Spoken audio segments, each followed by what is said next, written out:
Hola amigos, ¿cómo están ustedes? Un gusto de poder saludarlos. Les habla Daniel Scarone. Soy ministerial asociado en la Asociación del Estado de Michigan de la Iglesia Adventista del Séptimo Día y también pastor de la Iglesia Adventista del Séptimo Día. Y estamos junto con otros obreros preocupados por ciertas tendencias que se están presentando dentro de la Iglesia Adventista del Séptimo Día en relación con el estudio y la manera de poder interpretar las Escrituras. La reflexión de este segmento está relacionada con el estudio y la interpretación de la Biblia. Cuando nosotros vamos al Nuevo Testamento, encontramos diversos tipos de escritura. Vamos a encontrar los evangelios, que son las narraciones de diferentes ángulos en relación con la vida y el ministerio de nuestro Señor Jesucristo, y que desde los ángulos de Juan, de Lucas, de Marcos y de Mateo, en el orden inverso en el cual aparecen dentro de las Sagradas Escrituras, nos van narrando la vida y el ministerio del Señor Jesucristo. Luego vamos a encontrar un sector de evidencia histórica. Posiblemente el más representado es el libro de Hechos de los Apóstoles, que es algo así como la continuación del Evangelio de Lucas. Y en el caso del libro de Hechos de los Apóstoles, vamos a encontrar cómo nace y se desarrolla la iglesia cristiana primitiva, los desafíos que tienen, los problemas que se les presentan, cómo el Evangelio es expandido y cómo puede salir de un aposento alto donde se inicia prácticamente en el comienzo del libro de Hechos de los Apóstoles hasta expandirse en las orillas del Mediterráneo hacia el final del capítulo 28 del libro de Hechos. También encontramos algunas secciones proféticas, las encontramos como micro segmentos proféticos en algunas de las epístolas. Lo vamos a ver eso en varias de las epístolas, paulinas especialmente, y también juanias, donde se habla acerca del futuro anticristo, y por supuesto el gran libro del Nuevo Testamento que es el Apocalipsis, con el cual culmina el Nuevo Testamento acerca de las secciones proféticas de las Sagradas Escrituras. Y encontramos luego a las epístolas, y posiblemente nosotros vamos a utilizar en este segmento una de ellas para hablar acerca de este punto. Las epístolas fueron cartas dirigidas desde el sector de liderazgo de la iglesia cristiana primitiva a las iglesias, y en su tiempo eran no solamente recibidas, sino también leídas con devoción en los horarios y momentos de culto de la iglesia cristiana primitiva, con el objetivo de edificar la fe, sostener a los santos en la comunión de la iglesia, sostenerlos en la doctrina cristiana, formarlos en el servicio temprano de la iglesia cristiana primitiva y también en la comunión y en la misión de la iglesia cristiana primitiva. En algunos de estos elementos son importantes tenerlos en cuenta, porque vamos a abrir, y si usted tiene su Biblia y nos está sintonizando en alguno de estos momentos, lo invitamos a abrir en 2 de Timoteo, el capítulo 2, el versículo 14. El apóstol Pablo se lo dirige esto a el otro extremo, digamos, de la vida ministerial. Él es un apóstol que está terminando su ministerio, Timoteo está comenzando. Y tiene un encargo importante. Y el apóstol Pablo en 2 de Timoteo, el capítulo 2, los versículos 14 en adelante, dice: recuérdales esto, exhortándoles delante del Señor a que no contiendan sobre palabras, lo cual para nada aprovecha, sino que es para perdición de los oyentes. Y le dice luego, y este es un texto que en los seminarios teológicos lo repetimos mucho, especialmente aquellos que están comenzando su ministerio. Aquí en Michigan o en la zona de Michigan tenemos un programa que se llama New in Ministry, aquellos que son nuevos en el ministerio, y en ese programa de New in Ministry o nuevos en el ministerio tratamos de forjar con los ideales que la conferencia o asociación de Michigan tiene, de tal manera que puedan servir adecuadamente en la iglesia. Y él dice, el apóstol Pablo aquí, procura con diligencia presentarte ante Dios aprobado como obrero que no tiene de qué avergonzarse, que usa bien la palabra de verdad, que usa bien la palabra de verdad. Es muy importante este texto y es extremadamente valioso, especialmente en este tiempo, el tiempo del fin en el cual estamos viviendo. Timoteo era un hombre joven, estaba quizás en los 30 y medio de años, entre 30 y 40 años, y se le había dado una tarea, especialmente en la iglesia de Éfeso, y él tenía que rectificar la orientación que dicha congregación estaba tomando, porque esta iglesia estaba comenzando a ser víctima de falacias, de enseñanzas distorsionadas, etcétera, de falsos profetas, falsos maestros que estaban atacando a la iglesia cristiana primitiva. Y entonces, ¿cómo lo sabemos? ¿Cómo podemos llegar a ese conocimiento? Lo dice Pablo en los versículos siguientes, versículos 16, 17 y 18, dice, mas evita profanas y vanas palabrerías, porque conducirán más a la impiedad, y sus palabras carcomerá como gangrena, de los cuales son Himeneo y Fileto. Observen algo, el apóstol Pablo se dirige en una epístola a los Efesios. En esa carta no menciona nombres, pero aquí tenemos el privilegio de poder tener los dos lados de la moneda en un sentido. La parte pública, por una parte, que él la envía a los Efesios, y aquí la privada, en la cual habla de dirigente a dirigente, de un líder a otro líder, y le está diciendo algunas cosas importantes. Dice, y su palabra corcomerá como gangrena, de los cuales son Himeneo y Fileto, que desviarán de la verdad, diciendo, y observen aquí la distorsión, aquí está la herejía temprana que se estaba presentando. Dice, diciendo que la resurrección ya se efectuó y trastornaron la fe de muchos. Observen, ¿qué puede ocurrir en una iglesia cristiana dentro del contexto del mensaje cristiano cuando se está diciendo que algo escatológico, apocalíptico como es la resurrección ya ha ocurrido? Piensen ustedes en las consecuencias que esto puede tener. Ellos habían creído y estaban creyendo una falsa doctrina, y ahora Pablo le está encomendando a Timoteo que él, el joven Timoteo, tenía que enderezar esas cosas allí en Éfeso. El tema de la falsa enseñanza, quiero decirles que no se limita a aspectos solamente doctrinales o de doctrinas fundamentales, o poniéndolo dentro de nuestro contexto, hablando solamente acerca de las 28 doctrinas fundamentales. Cuando vamos a la epístola, nosotros encontramos que este es el tema primario que el apóstol Pablo está enfatizando aquí. Lo vemos en el capítulo 1, lo vemos en el capítulo 4, lo vemos en el capítulo 6, es un tema importante también en segunda de Timoteo, lo vemos en el capítulo 1, en el capítulo 3 y en el capítulo 4. Y la referencia anterior era a la primera epístola que él le dirige a Timoteo. Esto indica la importancia que este tópico estaba teniendo, y también para nosotros la importancia que tiene la segunda carta a Timoteo. Dice en el versículo 14, recuérdales exhortándoles delante del Señor, y dice en segunda de Timoteo 1:6, por lo cual te aconsejo que avives el fuego de Dios que está en ti por la imposición de las manos. Aquí el apóstol Pablo está hablando acerca de la imposición de las manos. Ese es el rito por el cual Timoteo había sido ordenado al ministerio. Era varón, era pastor de la iglesia temprana primitiva, tenía esa responsabilidad.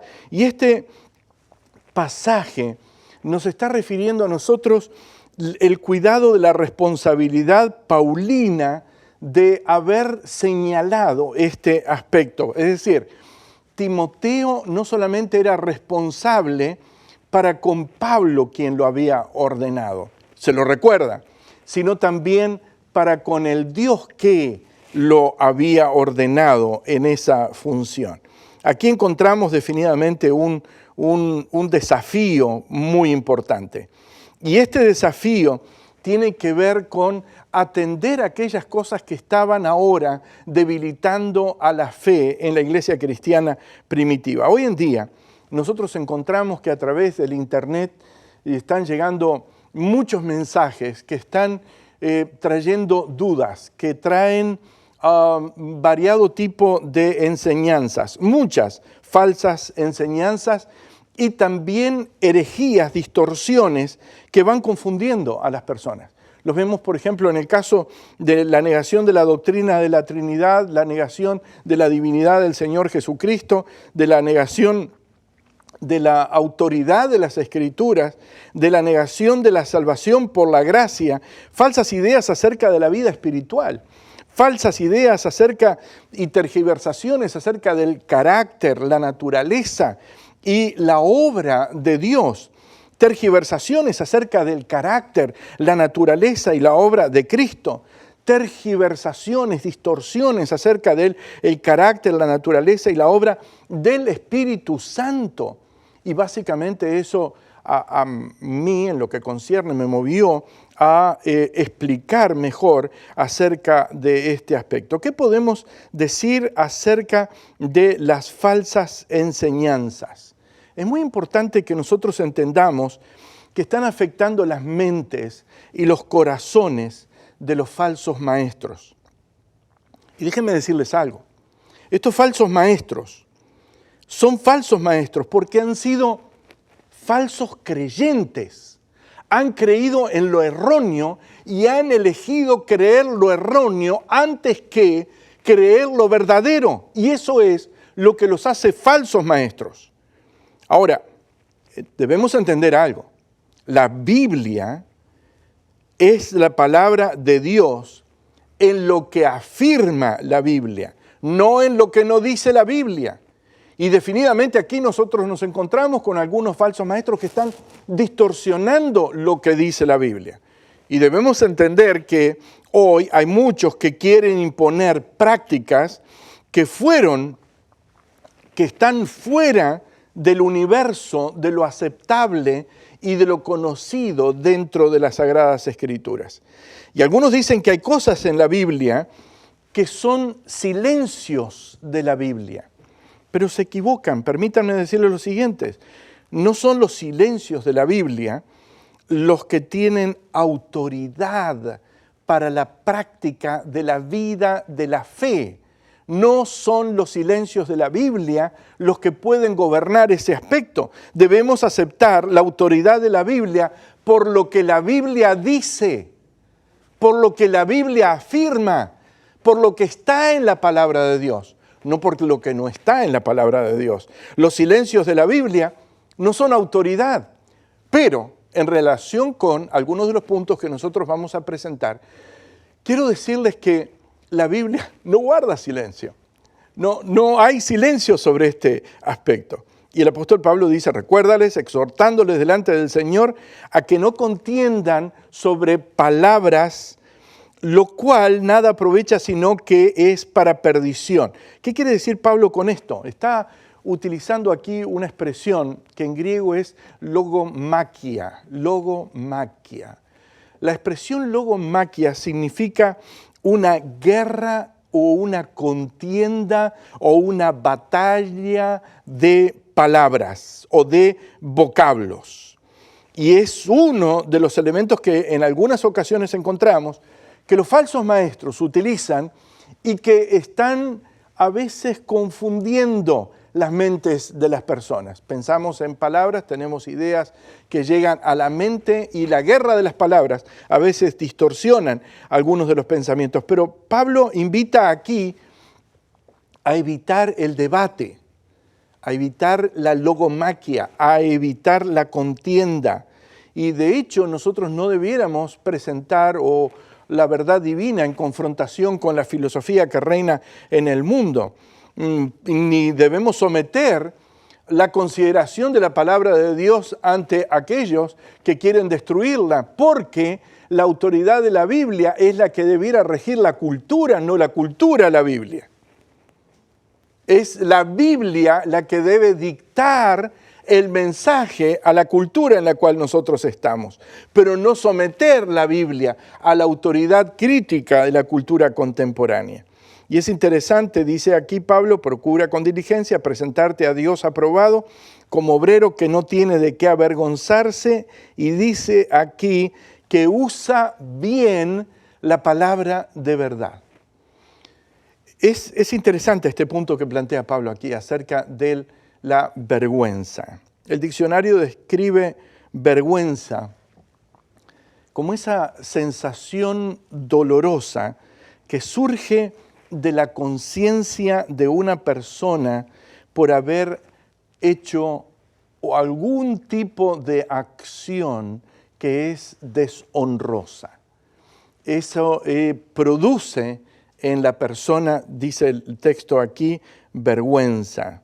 La sensación de dolor que surge en la conciencia ante una acción deshonorable, deshonrosa. Cualquier persona que propaga cualquier falsa enseñanza debiera ser avergonzada y debiera ser responsable en realidad de lo que dice. Y el pasaje refiere a la vergüenza del trabajo inapropiado por haber diseminado enseñanzas, propósitos, artículos de fe, conceptos que en realidad son falsos porque no tienen la misma orientación de lo que nosotros encontramos en las Sagradas Escrituras.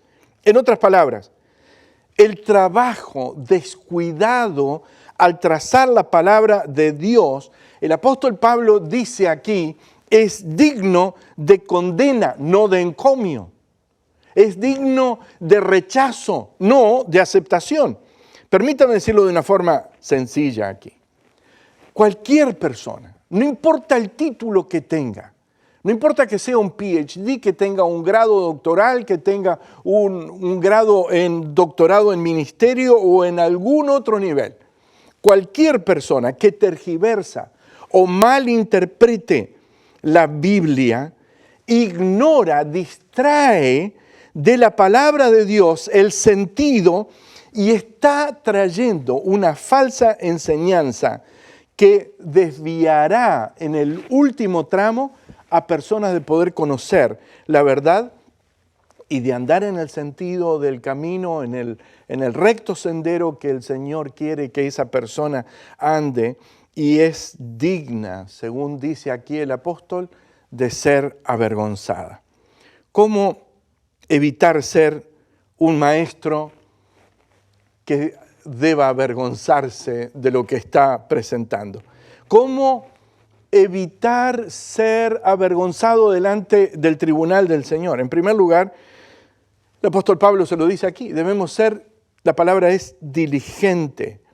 Sé que la versión autorizada aquí dice estudia para presentarte a Dios aprobado. Eso es lo que dice la versión en inglés de la versión King James.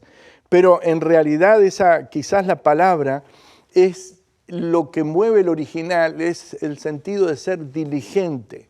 Es decir, el énfasis está en hacer el máximo esfuerzo para hacerlo mejor. En realidad es la actitud lo que cambia aquí, la actitud. El pastor Veloso, en uno de los seminarios que nosotros teníamos hace un poco de tiempo, estaba presentando justamente ese punto, la actitud, es decir, el ser diligente en ir a la Biblia. El predicador no debe intentar, y escuchen bien lo que voy a decir ahora, no debe intentar deleitar o complacer al auditorio, a los hombres. No. El pastor, y aquí Timoteo está bajo esa esfera, debe preocuparse por complacer a Dios en la predicación. Muchas veces los pastores tienen que decirle a la congregación algunas cosas que quizás la congregación no quisiera escuchar. Porque hay en algunos casos congregaciones que están en pecado, personas que están en pecado en la congregación, y el pastor tiene que enmendar el camino erróneo. Y este es el caso. Los falsos maestros intentan complacer a los hombres. Y quiero decirles que aquí no nos mueve una concepción de democracia. sino que la palabra de Dios, la Biblia, la palabra profética más segura a la cual estáis bien en estar atentos, dice el apóstol Pedro sobre este punto. La Biblia es la que nos debe instar a nosotros a señalar el camino que se debe proseguir. Hace relativamente poco tiempo, en un programa en el cual he estado colaborando que se llama Respuestas Bíblicas, alguna persona nos escribió y nos dijo lo siguiente: ayer sintonicé el programa a tal hora y les pregunto lo siguiente: ¿cómo intentan ustedes hacer creer a la gente que el sábado es el día de reposo? ¿En qué lo basan? ¿Dónde la Biblia se refiere por nombre a lunes, martes o miércoles en las Sagradas Escrituras? No hablen suposiciones humanas. Al hacerlo así, están poniendo y sacando de la Biblia, están manipulando las Sagradas Escrituras. En un determinado momento a veces uno se puede sentir un poco mal cuando recibe esta visión. Mi compañero en el estudio se sintió un poco desencajado ante tan tremendo desafío y le dije que nosotros en realidad estábamos para enseñar, no para movernos por las posiciones de otras personas que a veces podían ver mal o bien lo que nosotros estábamos presentando. Así que los llevamos al calendario, hablamos sobre el diccionario de las palabras en idioma español, hablamos y utilizamos el catecismo de la Iglesia Católica Apostólica Romana y definidamente lo que señala sobre el tema, y luego hablamos sobre la Biblia. Y cuando hablamos sobre la Biblia dijimos algo. Y es que cuando vamos al original hebreo en el Antiguo Testamento, los días de la semana en realidad no tienen nombre con excepto de uno, todos los demás tienen número, son numerados. Pero el día de sábado es el único que tiene nombre. Todos los demás días tienen un número basado en el nombre de ese día, que es el nombre del sábado. Y a partir de allí, la numeración es a partir del sábado. Primero de los sábados, segundo de los sábados, tercero de los sábados. Aquel caballero tenía la razón en decir dónde está el nombre de martes, dónde está el nombre de miércoles, dónde está el nombre lunes, etc. No hay. ¿Por qué? Porque definitivamente están numerados, pero sí el sábado es el día que tiene nombre, es el Shabbat. Es el Shabbat al cual los judíos desde antaño saludaban diciendo Shabbat Shalom, es decir, la paz del sábado esté con vosotros. Y ese sentido es absolutamente profundo y bíblico. El sábado es el único día con nombre en la Biblia, los demás días crean por números sucesivos a partir de ese el día central. Es decir, este aspecto es un aspecto muy, muy importante. Pero hoy en día quiero decirles que hay personas que están siendo afectadas en sus mentes en relación con distorsiones. Algunas de ellas están en relación también con el abuso y distorsión de temas que tienen que ver con los cargos y oficios religiosos en la iglesia contemporánea. Hay pasajes bíblicos que hoy se encuentran bajo abuso. Vean ustedes, por ejemplo, el caso de Gálatas 3:28. Ya no hay judío ni griego, no hay esclavo ni libre, no hay varón ni mujer, porque todos vosotros sois uno en Cristo. Este es un texto que se encuentra bajo abuso en este momento, que se encuentra bajo una logomaquia, una guerra de palabras. Esta referencia, Pablo, en primer lugar, está hablando del trasfondo de la nacionalidad de las personas dentro de esa congregación de Galacia. Segundo lugar, sus condiciones civiles, esclavos o libres. Y en tercer lugar, la diversidad de género, femenino, masculino, está representado allí en la iglesia. ¿Qué es lo que quiere decir Pablo aquí? Porque algunos están diciendo, tomando este texto, están diciendo aquí, hoy en día, nuestra iglesia puede ordenar las damas porque Pablo dijo esto. Ahora, si Pablo dice eso y se lo toma textualmente en una dirección que no está en el texto, veamos algunos elementos que están aquí. En primer lugar, Pablo dice, no hay judío ni griego. Pregunto, ¿hay judíos y griegos? Claro que hay. ¿Hay esclavos y libres? Bueno, a esta altura ya no hay, pero en aquel momento había. Y definitivamente el otro punto es, hay varón y mujer. Cuando Pablo terminó la epístola, continuaron habiendo varones y mujeres, eso no cambió. Es decir, el sentido aquí que se plantea en el texto es otro.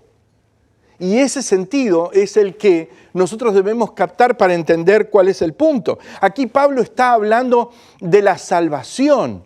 Y si nosotros le ponemos otra óptica, cambia totalmente el sentido. La salvación es para judíos y griegos. Es decir, en la salvación no hay diferencia entre judíos y griegos.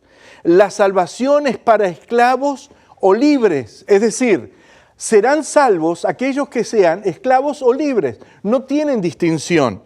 La salvación es para varones y también damas. No hay distinción de género en la salvación. La palabra ordenación no está en el contexto y aquí estamos definitivamente ante una clara evidencia de distorsión. ¿Por qué? Porque nosotros estamos viendo a un grupo de personas que está generando una discusión dentro de la cultura contemporánea de la iglesia. Está tomando elementos que están dentro de esa cultura y la están tratando de imponer como lectura del texto de la Biblia y ponerle un sentido nuevo con un contenido nuevo que la Biblia no tiene para hacer creer que la Biblia está favoreciendo un aspecto que en realidad no tiene. Estimados amigos que nos escuchan, estimados amigos que están aquí en este auditorio, nosotros no debemos hacer eso. No somos nosotros los que estamos por encima de la Biblia. La Biblia es la que nos dicta a nosotros lo que nosotros debemos creer. Nos dicta el camino. Nos dicta a través de su palabra. El texto nos informa y nosotros debemos someter lo que pensamos, los artículos de nuestra fe, la orientación que le damos a nuestra vida religiosa, lo debemos poner en las manos de las Sagradas Escrituras y permitir que el texto nos hable y dentro de ese texto y contexto vivir en armonía con la voluntad del Señor. Gracias por estar con nosotros, gracias por vuestra atención. Sigan en sintonía con este canal y que el Señor les bendiga y los conduzca siempre.